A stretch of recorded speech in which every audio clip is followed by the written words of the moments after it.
Welcome back, folks. We are finally approaching my favorite time of the year. My time too, yeah. Your time as well. It's time to talk some Baltimore Ravens.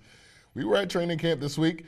We saw some pretty interesting things, I'd say, Jeff. That. One of the most interesting storylines was the drama surrounding the loss of starting quarterback Joe Flacco, who, of course, went down with that injury last week. Now, Ravens owner Steve Bisciotti was said to be surveying fans on should they or should they not sign quarterback Colin Kaepernick, right? Exactly, right? So head coach John Harbaugh heard the news, but he says current backup Ryan Mallett has been having a pretty solid camp so far. I think Ryan's played well. I mean, the last couple of days, he has a really not a good day, and I saw a lot of stories about that. I see he's having some pretty good days, and I haven't really seen anything written about that. So, what's up with that, you know? But no, I think he's doing a good job, and he's had some good days. Now, Trey, many remember that before the Colin Kaepernick drama hit Baltimore, fans were talking about the signing of wideout Jeremy Maclin, the former Philadelphia Eagle. But head coach John Harbaugh and receivers coach Bobby Ingram have high expectations, well, pretty high expectations for another young player, Breshad Perriman. I think he was having a good camp. I mean, I'm excited about him, you know, and things happen for a reason, and maybe this will be a blessing in disguise, you know, and we'll continue to work on all the things that he needs to work on in terms of his body and catching and things like that. He'll get the mental work, you know, in the ACT practices, but I would say he's had a plus camp, you know, and hopefully it'll lead to a real good season. I think he'll be fine.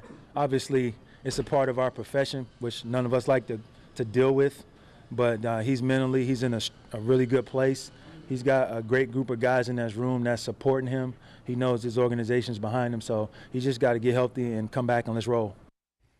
Now, I don't know if our audience remembers, but I went to minicamp in May, and I predicted that by the time August hit, this would be a major story, the story about these Baltimore Ravens wide receivers. Now, of course, they did not have Jeremy Maclin back then. They did have these guys that they have now. They're still looking at a hole with the injuries happening to Perriman, but the all-around story right now of what Bobby Ingram has in his rooms and in his meetings is will these guys be good enough to finally get the job done for Joe Flacco? Some great qualities that he has. He's a very smart guy. He's been in this system, so he understands the nuances of what we're trying to do with the route running. He's versatile. He can go inside, outside. He's shown some toughness over the years, and obviously he has game experience, big-time game experience. So all of those things are going to help our receiving core and help our offense be better. Different guys lead in different ways, and Mike has a similar outgoing, you know, type of personality. But I expect Breshad, you know, I expect Chris Moore. I expect everybody in that room to step up in some capacity, but I think guys naturally tend to look to veterans for leadership and guys that have been there and done that. You know, I think it's just heated up. You know, I think guys are out there every day practicing hard, and they know they have to show up every day and make a play. They have to do something to let the coaches know I'm here and I'm trying to make this team. Obviously, you have some veteran guys that have been here and done that. The other guys are fighting, whether it's special teams, whether it's as a returner. You know, they have to make sure they give this staff all of the value, that just show everything that they can do. But it's going to continue to be a heated competition, and I always say the competition is going to sort itself out, and those preseason games go a long way in determining who makes this club. And speaking of those preseason games, oh boy, I cannot wait. They are on the way. One member of the defense is more than ready. Here's second-year linebacker Kamali Correa on the anticipation.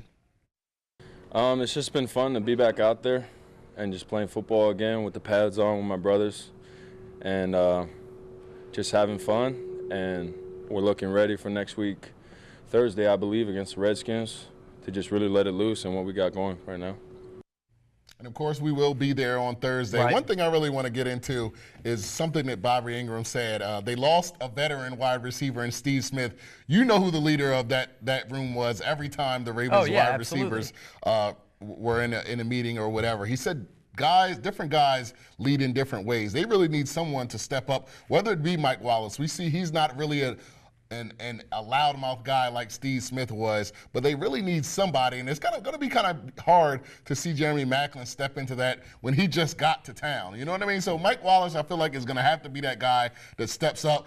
Perryman, if he could stay on the field, might be that guy, but he's in the locker room or he's in the injury room now. So step it up, kid. And you have to take into consideration who some of these receivers have played alongside. So, of course, you had Jeremy Maclin with Donovan McNabb, a spectacular quarterback in his own right. Not really a Hall of Famer that many believe that, but a very well-respected quarterback that he was able to learn those routes, play with T.O., overlap for a year. Oh, wait, no, I'm sorry. He came in after T.O. But then Mike Wallace also playing with Ben Roethlisberger, a two-time Super Bowl winning quarterback, and then being in a locker room with someone like Hines Ward. So all these guys have learned and have the tutelage of being with some of these Hall of Fame caliber type of players like a Hines Ward that you can learn from. Now it's Mike Wallace's turn to step up. Right? We'll see maybe who is going to step up between Maclin and Mike Wallace.